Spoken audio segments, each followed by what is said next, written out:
her publishing. Texas Spring Awakening. Fell off my cliff notes, parsing grammarians. Once is once only, gospel according to Eminem. Mood storms, fried peak, outbreaks of pandemics. Consumption, creation, Zen tailings, uranium depleted ammunition. Optimism in an irrational universe, justifiable cooperations. We hold these truths to be self-evident. Ask what you can do for your NRA. New tax code via Nero, who will not share his taxes. Universal parochial school shootings. Lifeboats, women and children first. You can change, loose, unaffiliated. You can change again. House the homeless.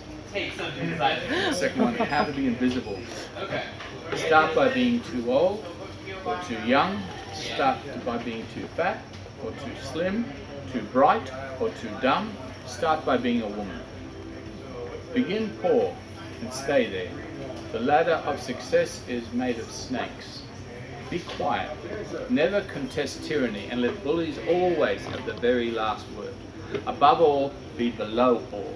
Foundation of their pyramid of power. Stay humble, stay hungry, stay invisible, stay. And he calls me a preacher.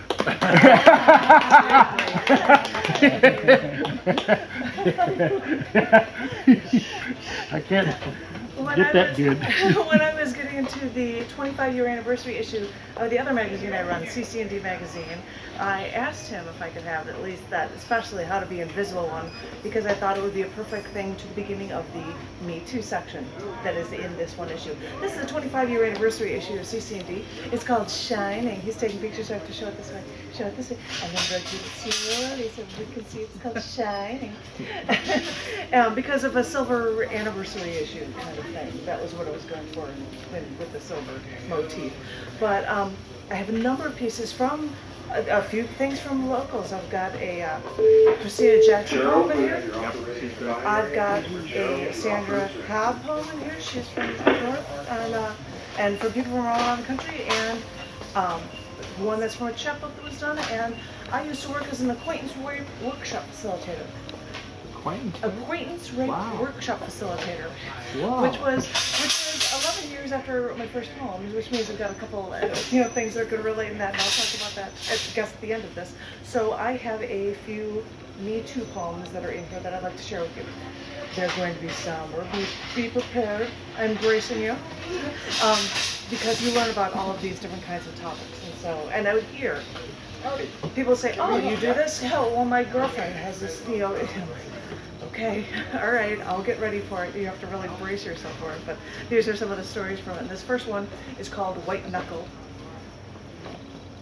The hot air was sticking to her skin, almost pulling and tugging on her very flesh as she walked downstairs from the train station. Just then a breeze, hot and sticky, hit her in just the wrong way, brushed against her lower neck, and she felt his breath again. Not his breath when he raped her, just his stench. Hot, rank, when he was just close to her. Her breath quickened, as she, like the catch of her breath when she's just stopped crying. All of the emotion is there, not going away. She walks to the bottom of those stairs, railing, white-knuckled by her small, tender hands. The hands of a child, and that 90-degree breeze suddenly gives her a chill. They say when you get a chill, it means a goose walked over your grave. But she knows better. She knows that it is him walking, and that he trapped that child in that grave. It's white-knuckled. It's emotional just to be able to say them. This one, great story one. This one is called Raped with Words. I know a woman who went on a date with a friend of mine, and after the date, he talked about how great she was, and he told me how they talked about their futures and what they both wanted, and he described the inside of her place, but after he left messages for her repeatedly, she never called him back again. So saw this woman weeks later at a Starbucks, and she said she felt bad for avoiding him, but she never wanted to see him again. Because during their date, they never talked about what they wanted. He just talked about what he wanted, like how she wouldn't hold a job and she'd be taking care of the kids, and the man's the one that's supposed to be making the money, and he even told her how many of his children she would bear. She told me she wouldn't let him into her house. Does that mean he was looking in through the window? And then she said to me that after that date, she showered for hours because she felt like she had been raped. And you know, hearing her story, it made me realize that you can rape someone with words. You just hear the stories, and it's like, right? And this is one I've heard more than once, and this is called Women's Very Existence. I'm actually going to, it starts based on a quote by Rob Lamb, and it was from an essay. He actually contacted me 15 years later saying, I did a search and I saw that I was quoted in a poem, and I can't believe that my essays and stuff were, I'm thrilled and very, but I just wanted to touch base with you. So I guess I should start with the quote from Bob Lamb from an essay of his that says, rape is neither a sex crime nor a crime of passion. Rape is not an isolated, brutal crime. It's an isolated, brutal crime against women. Rape is often premeditated. Rape is a crime of violence rather than sex. It is a crime of violence against women. It is an attack by men on women's bodies, on women's feelings, on women's very existence. This is the poem, Women's Very Existence. I still have to take showers a lot. I mean, every once in a while, no matter how clean I feel to the rest of the world, I have to go take a shower. I lock all the doors. I close the shades to the windows. I put a towel over the bathroom mirror. And then I turn on the water, and so the water is piping hot, so steam is billowing out of the bathtub. I finally undress, put my foot into that tub, but burn my foot with that water. I wish I could hold my foot there just a little longer. I turn down the water, wait for it to cool down, and then step in. And then I just put my head under that shower head, hold my head there for a while, catch my breath. Then I get the soap, and I start scrubbing. I use the soap first, and then I get the bath brush. I scrub off a layer of skin. I know this makes no sense. My skin is red from the heat, from the scrubbing, from the burning, but I know I'm not getting it all off. It's down there. The molecules are embedded deep inside of me, and I'll have to rip my skin off, pull out my organs until it goes away. But for now, all I can do is take showers. Women's Very Existence. I'm going to end with the last Me Too piece in here, and I brought out this chapter at the same time because one of the themes, I'm doing a feature 5 days from now on June 11th. Yeah, thank you. Thanks for listening. Called 11, and it's at the Buzz Mill on Monday evening.